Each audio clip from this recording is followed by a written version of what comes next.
Hi, I'm Dustin Weiniger. I get a lot of YouTube comments and Facebook messages from people asking me if I would recommend starter kits like this one for getting started in black powder revolver shooting. So today we're going to take a close look at a kit like that, and I'll give you my personal thoughts on it. Let's dive in.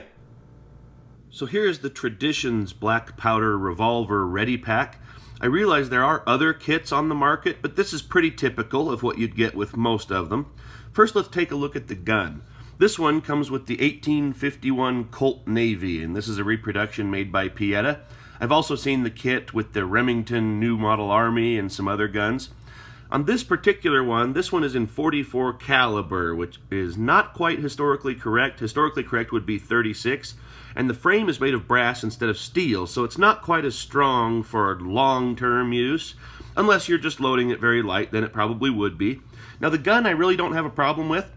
Even though the caliber is not quite historically correct and it's not as strong as a steel frame, if that's the gun you want, that's perfectly fine. I don't have as much of a problem as some people do with this revolver. Let's look at the rest of the kit. In the top left corner, you see it comes with Traditions Wonder Lube, just a 2-ounce bottle of it, and just a very few cleaning patches, so you'll need more of those right away. That Wonder Lube could be used as a bullet lubricant over the chambers, although in the warmer months that gets very runny and drips out of your gun. So if you're using lube, you'll want to get a different one. I just use a mixture of beeswax and lamb tallow, which is historically correct. You can also use the Wonder Lube to oil your gun after cleaning.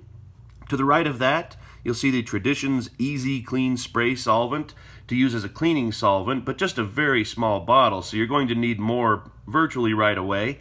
And as most black powder shooters would tell you, you could just use warm water for your solvent, so this is not really necessary. I sometimes use a solvent called moose milk, which is just a mixture of warm water and ballistol. Next, you can see it comes with a small brass flask for your powder, and doesn't come with any powder, so you need to purchase that. And this flask is very small. You're going to be reloading that pretty often.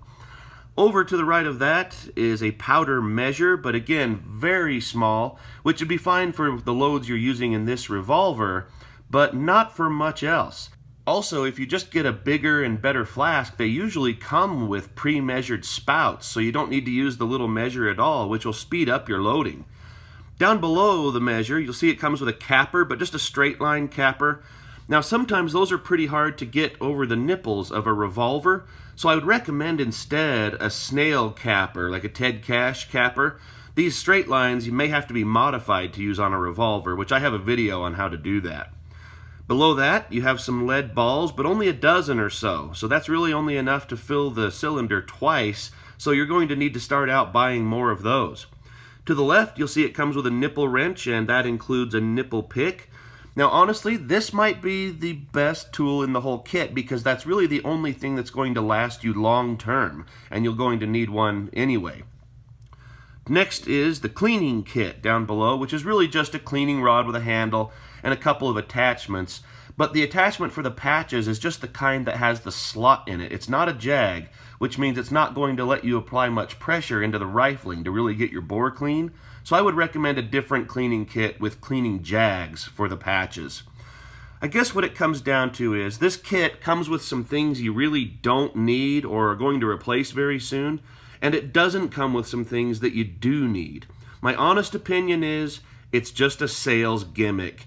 I would really recommend that you just pick out the exact gun you want and spend a little bit more money on getting your accessories, sort of like building a starter kit of your own, because there are so many accessories and options available today that you can get what you really need without wasting money on things that you don't need.